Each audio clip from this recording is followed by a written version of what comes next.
even get to cross. What's going on, everybody? Jolt here from the Token Minorities, and I am back with my Week 4 undefeated clash in the GBA D-League Season 3. This week we are against AsterJ and the Montreal Habsols.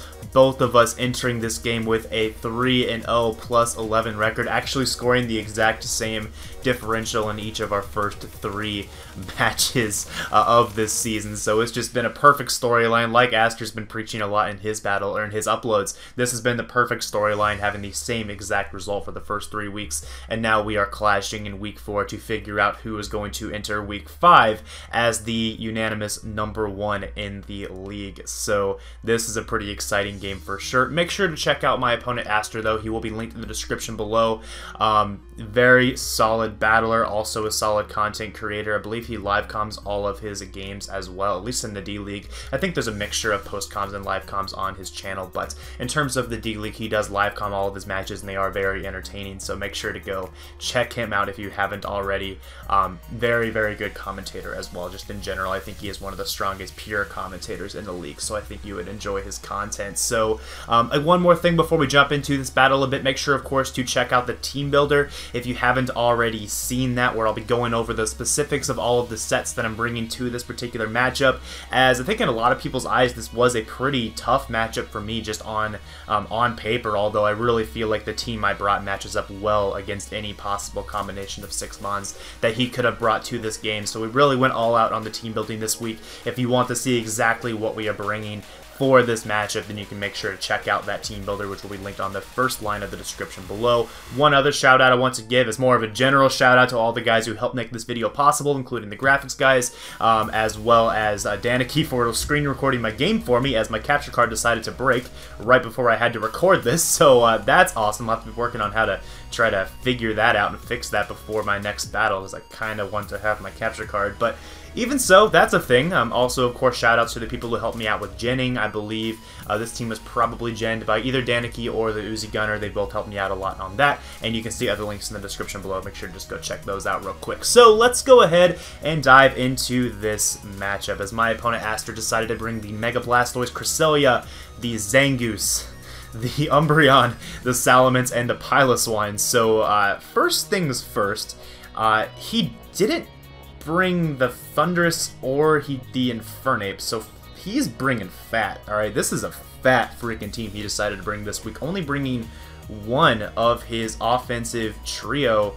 that I thought was the most threatening, being that Infernape, Salamence, and the Thundurus. So he only brought the Salamence. I still think this is Choice Scarf Salamence. I mentioned this several times in the team builder. I really expected Choice Scarf Salamence, and even looking at his team composition with how slow he is, I'm pretty convinced that is going to be a Choice Scarf Salamence, so I will play with that in mind. Not seeing the Thundurus or the Infernape, though, is very interesting, as he appears to have more leaned on Zangoose and Mega Blastoise for his offensive prowess, which is very interesting to me, considering the speed tiers and how my team naturally outpaces Zangoose pretty much across the board in terms of what I brought in this matchup. And Mega Blastoise, while good against me offensively, does get worn down relatively easily, especially with the game plan that I have in store for this matchup. So offensively, he's looking pretty rough in that it might not be enough to break through my team, quite honestly.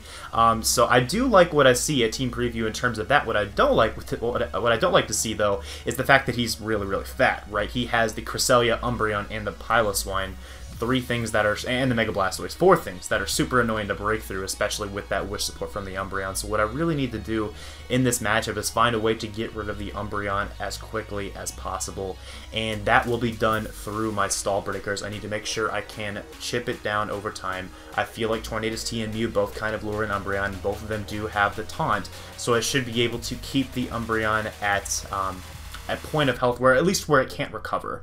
That's the idea. I cannot let Umbreon recover, and I can't let it pass wishes for free.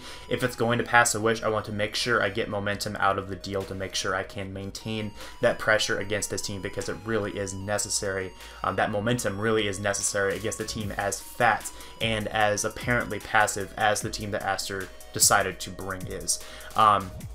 So that's my general, I guess, thoughts here at Team Preview in terms of what he actually brought because he brought primarily Fat, it means that my stall breakers are of the utmost importance in this matchup. So let's briefly go over the team that I'm bringing here for this, just in case you haven't seen the team builder yet, or you just need a refresher from seeing it yesterday. So I do have a Choice Scarfed Seismitoad. I have a Stall Breaker Tornadus Therian with Hurricane, Icy Wind, and U-Turn. The Icy Wind would have been for the Thunderous Eye. Also decent for the Salamence if absolutely needed, if I think he might be a Dragon Dance set, but I really still think he's going to be Choice Scarf regardless. And I was also Wakan Berry on that just in case of the Thunderous as well to deny setup, but that's going to be irrelevant in this game now. Regardless, still very good against him as a Stall Breaker. The Mega Kangaskhan is a bulky, jolly, and speedy fake out Mega Kangaskhan with Wish to help support some of the other members of my team defensively as well as itself, because if Cresselia is his response to the Mega Kangaskhan and he doesn't have Calm Mind on it, then I actually can still, while I don't really necessarily 1v1 Cresselia, I can because I have Crunch on the Mega Kang. I can get those nice defense drops, which might potentially allow the Mega Kangaskhan to actually beat the Cresselia 1v1 if he, doesn't pressure me too hard offensively with the Cresselia or by making doubles and etc. I have the Scolipede, which is Protect 3 attacks, the 3 attacks being Rock Slide with the Rockinium Z to allow me to potentially deal with a bulky, like a fat Salamence in case he wants to have a pure response to the Scolipede. But looking at his team, he could be Fat Mince if he's just bringing Zangoose Stall, which is possible. He could be Fat Mince. I still really expect the Choice Scarf. But I also have Mega Horn and Earthquake on this to hit the rest of his team pretty darn hard. And a Jolly Nature on the Scolipede, so I will be able to naturally outspeed the Salamence. So then we have the Cobalion, which is very bulky as well as having speed for Zangoose, so I'm glad I did invest to the extent where I can outspeed Zangoose instead of dropping down to the Quillfish like I was kind of considering doing. So I am outspeeding the Zangoose with the Cobalion. It has Volt Switch, has Focus Blast, and it has Hidden Power Ice, meaning this is my best check to a Scarfed Salamence. I must keep Cobalion alive as long as Salamence is alive, just in case he is Scarfed Salamence with Outrage. So yeah, very strong against him. Also, I'm a Stealth Rocker, not sure if I mentioned that. And then I do have the Mew, which is the win con in this game, considering what he brought, being Taunt, Super Fang, Psychic, and Roost with a Rocky Helmet, able to basically 1v1 his entire team. So the Mew is so good. It even is able to somewhat deal with the Salamence because of my Rocky Helmet and my primarily Fizz Def bulk investments. So that's the team that I'm bringing here. We're going to go ahead and jump into this battle. I'm going to go ahead and give you a fair warning now that this battle is very long. I'm sure you kind of expected that whenever he has a Cresselia and an Umbreon, as well as the Mega Blastoise and Piloswine. I'm sure you kind of had that idea, but yeah, I'm just going to go ahead and confirm that right now. This battle is very long, and it's pretty interesting as well. So we're going to go ahead and hop on into this. My best lead, though, is going to be the Seismitoad, because I don't want to allow him to basically get any sort of early initiative with his team, as I thought he might lead with his own Mega Blastoise, but I thought in case he wanted to lead with the Piloswine, I wanted to deny those Stealth Rocks on turn 1 if at all possible. So he does kind of catch me here on this initial lead, but that's not the worst thing in the world, as here I can go straight into my Torn T. I'm invested so that I can take 2 Modest Dark Pulses with ease, and I can fire off a Hurricane on the following turn here, weaken this Mega Blastoise down, followed up by a U-Turn as well, and that chip damage slowly wears down on the Mega Blastoise to the point where it's not going to be able to be a threat against the rest of my team, because I'll be able to outspeed it with essentially everything on my roster. Meaning it's not able to Rapid Spin on me, on anything on my team, because it's going to take so much damage in the process, and if it does decide to Rapid Spin, it'll probably be put into range of dying to Injury Hazards the next time, or just dying to any move on my team, but I missed the Hurricane. So, not the worst thing in the world, but it's pretty darn bad, okay? It's really bad. Actually, no, it is kind of the worst thing in the world, because if I got that damage on the Mega Blastoise and was able to keep taunt pressure on his Wish Passer, then this thing would remain low and wouldn't be able to switch into me later on in the game, and wouldn't be able to be an issue against me later on in the game. So I'm going to U-turn now into my Seismitoad, because I'm kind of forced to now. I'm forced to go into my Seismitoad and click Toxic on this Mega Blastoise, because I really need to get this thing whittled for my team to be able to win this game. Mega Blastoise is literally the only thing that can really deal with my Mew on his entire roster, outside of the Zangoose to an extent, but Zangoose really, I think, is going to struggle to get in against my team. So I need to get this Blastoise weakened. That's why that Hurricane damage was so essential, so I'm going to have to take the kind of roundabout approach to making that happen and going into my Seismitoad, basically sacking it off to get a Toxic off on this. It's okay to sack it, though, because he didn't bring the Infernape or the Thunderous, which is what the Scarf Seismitoad was meant to actually check and deal with. So sacking off Toad is not the worst thing in the world for me. I'm just going to go for another Hurricane here and miss again. The reason why this is big now, if I hit this Hurricane, then what I can do is I can taunt this Cresselia, knowing that there's a good chance he might go for a status move, predicting me to switch into something else on my team, or try to go for a Moonlight to try to recover up on my U-turn and get his Cresselia back up to as high health as possible. But now, because I have no information about the Cresselia, no damage on the Cresselia, I have to switch hard into, I believe I have to, switch hard into my Mew in order to somehow get early footing in this game, because I can't seem to land a freaking Hurricane, and he goes for a Thunder Wave against my Mew. This is horrible for me. This is absolutely horrible, and I shouldn't even be in this position if I just hit my Hurricanes. So with my Mew paralyzed, this means that my Stall Breaker is slower than the things that are supposed to Stall Break, and it makes it essentially ineffective at doing its job. So here the switch into Pilot Swarm is super obvious. I shouldn't have had to deal with this though, because if I could have just taunted the Cresselia with my Tornadus T on a turn where it was safer to do so, then I would not have had to switch my Mew into a Thunder Wave, because he wouldn't be able to click Thunder Wave, and if Mew gets in on Cresselia when the Cresselia is taunted, Mew goes absolutely in against his team, and it would have been in a fantastic position early game with him having to switch things into the Super Fang, specifically this Piloswine. I could have then Super Fang the Piloswine again. I'm expecting it to be Oblivious Piloswine based upon how he's playing it. I'm expecting it to take a Super Fang on switch in, another Super Fang as it goes for rocks, and then I can knock it out with a Psychic, so there's that. Then he has to check my Mew with either his Mega Blastoise or with his, I guess with Umbreon potentially. If he tries to check me with Umbreon, I have the Taunt and the Rocky Helmet. He takes damage by damaging me, and I can Super Fang him and prevent him from recovering. If he goes into Mega Blastoise, I still have Torn-T at enough health to switch in, and I could get off even more chip damage on him, or even just a Hurricane to take him out if he had taken the damage from the first Hurricane plus the toxic damage from my Seismitoad. I think he very likely was going to be actually in range of that next Hurricane as well. So basically what I'm trying to say is I would have been in a freaking amazing position if I had hit my two Hurricanes and been able to taunt whenever I wanted to taunt without having to actually switch out my Torn in the face of the Cresselia. So, yeah. So I kind of missed a few turns here in the battle. You saw what happened. I'm not going to back up to commentate that. Basically, I'm able to get at my Stealth Rocks now with my Cobalion after he did reveal, I believe, to be a Rocky Helmet Umbreon already on a previous turn. So there's that. As I'm going to be able to get the rocks up, I'm going to Volt Switch in case he wants to go hard into the Mega Blastoise to try to spin them away, but I'm just going to now go into my Mew versus the Cresselia because I might as well at this point. It really sucks that I'm paralyzed. I wouldn't... Yeah, it's just really frustrating, I think, because early game, like the first five turns dictated the entire flow of this match. With my Stall Breaker being paralyzed like this, it means that Cresselia Umbreon is able to effectively wall out my entire team almost for free, because he is able to pivot back and forth now between Umbreon and Cresselia over and over again throughout the match. And I can't, for example, taunt this Umbreon on this turn in the game now because it outspeeds me and can just get up a Wish, and I can't do anything about it. So what I'm forced to do is just go into my Cobalion every single time on this Umbreon to try to keep it low with Focus Blasts as much as I can. That's literally all I can do. And it's not very effective, quite frankly. The only real way now that I'm going to be able to break through this core of Cresselia Umbreon is if I can get my Scolipede in against them, but the fact is, if I go into Scolipede hard on an Umbreon clicking Foul Play, then I might not have any more opportunities, period, in this game to have a chance to win.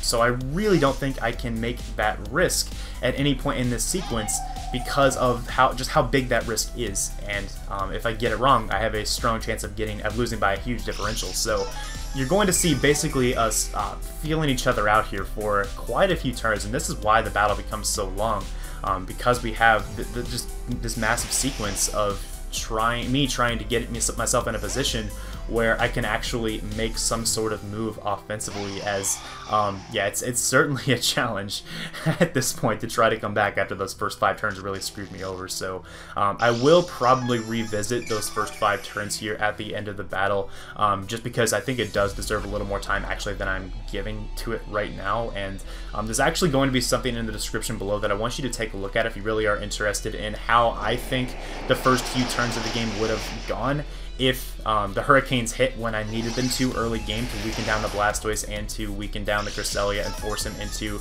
a turn where he can't freely click something like Thunder Wave on my incoming Mew, especially if he's taunted by my Torn. So yeah, just make sure to check that out in the description as well. I think I'll have that on the line right below my team builder, so the second line in the description below if you're interested in that. We do get off a Hurricane plus U-turn against the Cresselia, but now we're going to go back into the Mew. I really don't think this Cresselia can touch me outside of the Thunder Wave. He gets fully paralyzed, which, I mean, that's kind of unfortunate for him, but I can't really do a whole lot to him. At this stage in the game, I could try to taunt it, but my Mew is getting to a point where I kind of need health on it as well, and I think he realizes that and is able to to Moonlight up with his Cresselia as well here on this turn. Maybe I should have taunted on that turn in hindsight. That might not have been a bad play. Actually, would have been a good play to make, but in the grand scheme of things, I don't really think it would matter too much because the Umbreon is able to pretty much for free Wish Pass against me now that my Mew has been paralyzed by the Cresselia. So he is going to switch out once again into the Umbreon, knowing that I can't do a whole lot to him with my Mew. I'm still kind of thinking this Umbreon might have the Heal Bell because I don't really know what else he might need. I expect to see Foul Play, I expect to see Wish Protect. We haven't seen the last move yet, but I think this might be the turn where he actually reveals the Heal Bell if he doesn't go for a Wish. He might go for a Wish of his own first. I'm not entirely sure on this particular turn. There's so many turns that happened, you know, within this sequence of this Umbreon plus Cresselia trying to stall me out on their own that you kind of lose track of what happens on individual turns, but he is just going to go for the Wish as I once again go into my Cobalion. Again, just trying to keep the Umbreon as low as possible because I know that Mega Kangaskhan can still do a lot of work if I can get rid of this Umbreon. So I'm just trying to kind of play for his choke, quite honestly, because even at this stage in the game, he's in such a commanding position due to the first 5 turns of this game that I have to play that way already, which is pretty unfortunate. My only other way, like I've already said, is to get myself back into the Scolipede and start clicking Mega Horn, but that also requires that the Umbreon is actually in range of dying to the Scolipede, and that's not exactly an easy thing to achieve either. 1, because I don't know his investment, but 2, because Mega Horn is not exactly the most reliable move in the world. And 3, because Mega Horn, quite frankly, isn't an OHKO on a Fizdef Umbreon or any real variant of a Fizdef Umbreon. So, in a sense, it might have been nicer to be Savage Spin out on the Scolipede in this matchup if I really was expecting the Choice Scarf, but I still stand by my decision to bring the Continental Crush Rocky and Z on the Scolipede just in case he did decide to bring the Fat Mints. I really thought that was a solid possibility, considering the type of builder that Aster is, where he really seems to love his bulk. So here he's able to get a Wish Pass into his Mega Blastoise because I missed a Focus Blast on the Umbreon, if I recall correctly. So, you know, more bad luck coming my way. The tally of bad luck, I'm not going to sit here and complain the whole time, but the tally of the bad luck in this game right now is 2 huge missed Hurricanes from Torn and a pretty big missed Focus Blast from my Cobalion versus 1 full para against his Cresselia. So, pretty awesome, man. It does get worse from here, unfortunately. So here, I would go for the Fake Out on the Mega Blastoise just to make sure it was in range. I thought he might try to survive that hit and knock out the Mega Kang with the Mega Blastoise, since he really, in my opinion, didn't need Mega Blastoise for much else in this game, unless he was trying to save it for the Scolipede specifically, which is a possibility. But he actually makes the better play and goes hard into the Umbreon, knowing he can take the hits. Although if I were to crit a return on the incoming Umbreon, he would have gone down. So it's, yeah, you kind of give and take on that. Not really sure what exactly the best play was in that situation because I don't know exactly what his Umbreon's investment is, but potentially that could have been a very risky play on his part depending on his investment. But he is able to get back up to full health once again and then just go for a Protect against my Torn to rack up the Toxic damage as I just go for a Taunt because I might as well try, I guess, to work my way back in the game, but the Toxic, of course, is working against me here, and you know, it's just kind of unfortunate. So I'm going to have to go for a U-turn on this, take a little bit of chip damage from the Rocky Helmet, but I had to go for a U-turn still to just get the damage off on the Umbreon. I need to force him into positions of recovery. I need to get him into range of the Scolipede, which is all I'm trying to do here over the course of these few turns, as he's just going to fire off another Wish. So, you know, I'm going to kind of pause here briefly, not the battle, but just pause the commentary to kind of apologize that this game is boring. Like, I kind of think this game is boring. I don't know about you. Maybe you enjoy seeing Umbreon and Cresselia stall team out, but that's pretty much what happens here. I'm doing my best to commentate this as it happens, but that's what's happening. Okay? It's just Cresselia and Umbreon doing Cresselia and Umbreon things, and I had the joy of being on the receiving end, so good times. fun game of Pokemon as he does reveal the Heal Bell with the Umbreon finally, so we're going to be able to get rid of the Paralysis on the Cresselia, as well as the Toxic Poison on the Mega Blastoise, just further rubbing salt in the wound that I really haven't accomplished much of anything in this game yet. Unfortunately, now he's going to go for a Foul Play on my Mew, and I'm going to, I believe, get fully paralyzed. Not quite yet, but I will here very soon. So I go for the Super Fang here, and yeah, so now he's just going to go for a Wish. And the fact of the matter is, by going for the Super Fang on that turn, if he were to take the bait and take me out on the next turn with a Foul Play, I could have gone into my Scolipede on the following turn and finally gotten in a little bit and done some work. That's why I made that play. I knew that if he went for a Wish of his own, I'd be able to recover up on the following turn and still have another chance basically at the same strategy, but we get fully paralyzed. And yeah, further salt in the wound there as well. So this game, not really going my way. Not because of prep at all. I don't think it's because of my battling either. I think it was because of the first 5 turns of the game.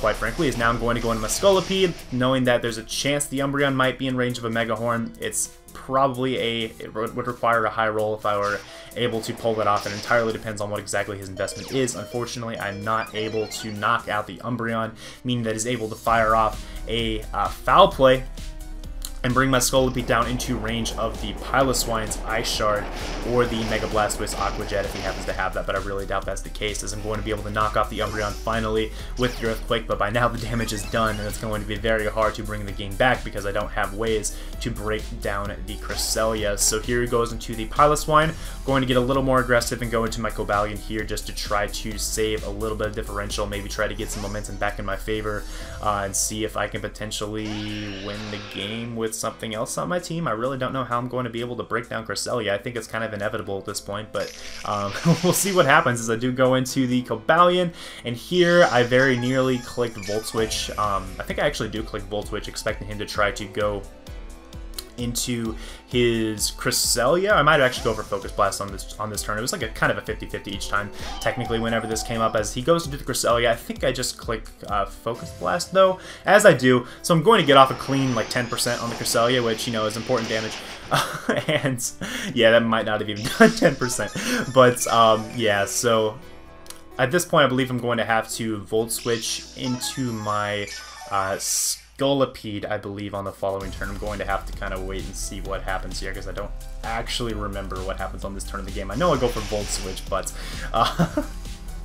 let's just see what I decide to go into here. As I do go into my Torn, again, just trying to get chip damage with the U-turn, and then I'm going to U-turn into my Scolipede, I believe, to sack it off here on the following turn, as I know I really need to get this chip damage on the Crest. And my only way of chipping it down now is by like U-turn spam and Volt Switch spam with Cobalion, and like that's just not gonna work. So we're doing our best here in terms of breaking down this Cresselia, but as I'm sure many of you know, whenever you are outwalled by something, there's not a whole lot you can do. It's kind of a helpless feeling, and that's exactly what's happening here. So we go U-turn, we go into the Scolipede, which I actually just noticed is nicknamed Pow, so that's incorrect. That should have been Merc. Sorry, Merc. But even so, the Scolipede does go down as the Cresselia just goes for a Moonlight, so once again back up to full health, and we accomplished absolutely nothing here through that sequence. As now I'm going to be able to go into my Mega Kangaskhan because maybe I can get like a defense drop or something with a Crunch.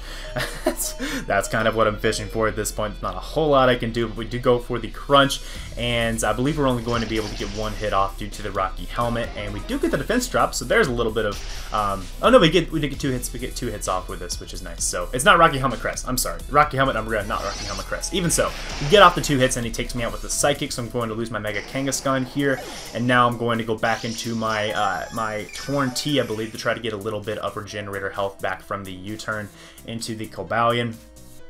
And as you know, Cobalion can't even touch this thing, so there's not a whole lot I can really do either whenever that happens, but I am just going to go for a Taunt first just to make sure he can't recover any further, because the Cresselia is kind of what's in my way. There's actually a small chance that the Cobalion can win the game, actually, if I can get this Cresselia weakened enough, but, you know, I only have this and the Cobalion left, so there's not a whole lot I can really do to make that happen, but there is a chance, as I'm going to just go for a U-turn now, as Aster plays it safe, and goes into Toshiro, the Piloswine, and I'm going to U-turn on that, getting it very, very weakened.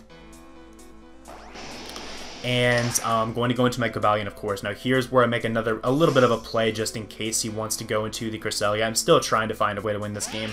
I know the only way to win is to maintain momentum at every single turn. I can't slip up at all. So I am going to go for a Volt Switch on the following turn here just in case he wants to switch out. I know I can take an Earthquake from this, even in combination with an Adamant Dragon Claw from the Salamence. Excuse me, so...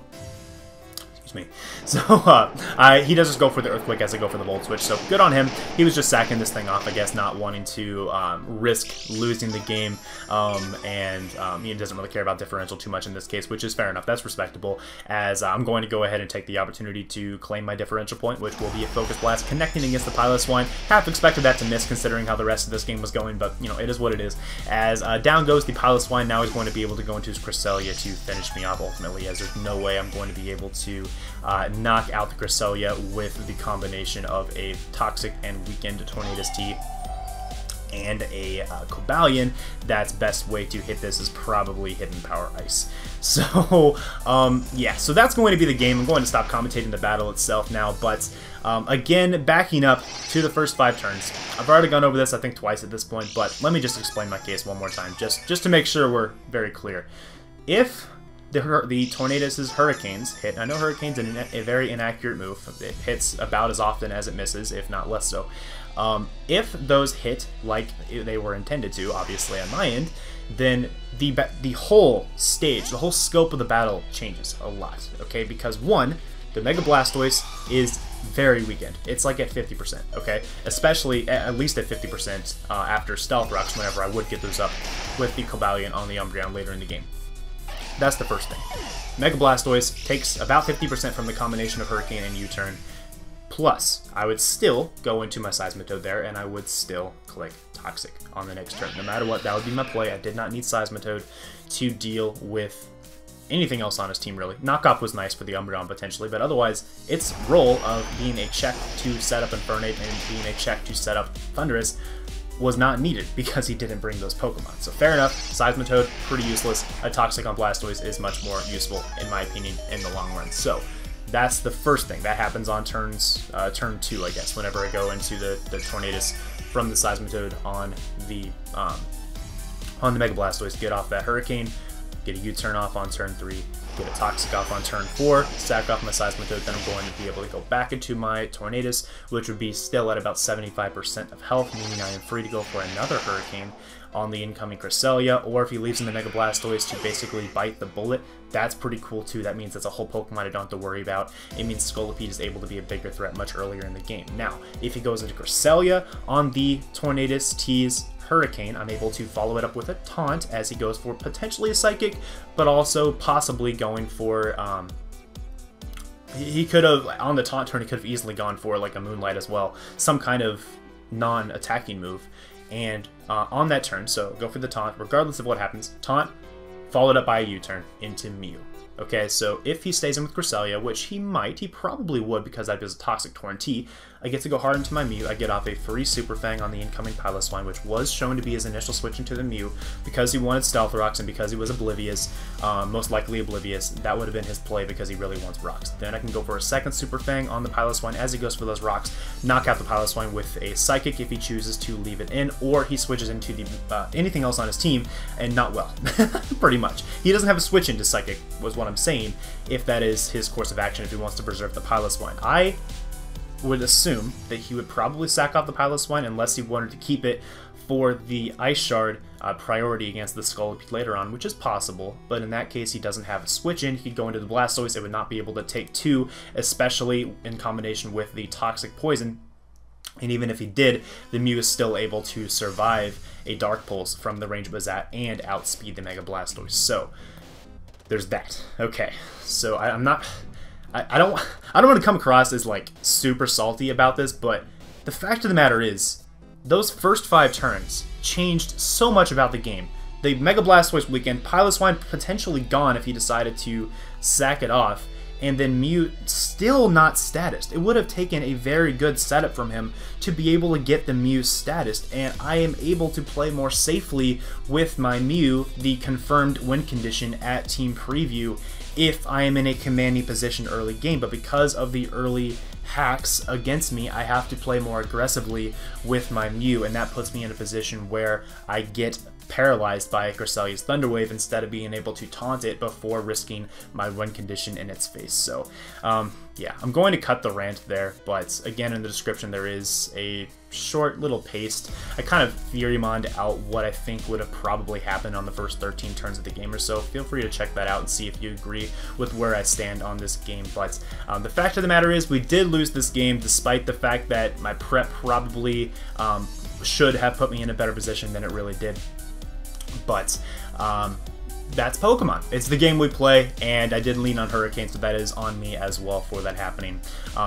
It's just unfortunate that it happened in a game that I really put so much effort into the prep for and really felt confident about my initial sequence of plays and how they would have turned out if misses had not occurred. So that's just what happened there. Again, apologies for any salt that you might be sensing here, because there's a little bit of salt involved here with this commentary. But yeah, that's what happens whenever you have to play against basically a stall team in draft format, and you weren't really wanting that to be the case, and you bring double stall breakers to prevent that from being the case, and it happens anyway. Like, yeah, you're going to be a little bit salty. So regardless, good game to Aster. He did play well. He followed his own game plan, and it worked out well for him. Never got to see much about the Zangoose or the Salamence, but I'm still convinced this Choice Scarf to this day without even seeing his team. I think it's Choice Scarf Salamence, and Zangoose, I really don't know what that is there for, but the fact of the matter is we did lose, so we're going to go down to a 3-1 record, losing 4 differential points, so we are now 3-1 plus 7, or plus 8. We were plus 11, so we're plus 7 now. 3-1 plus 7, not horrible. I think we're in 3rd place in the league now after this loss.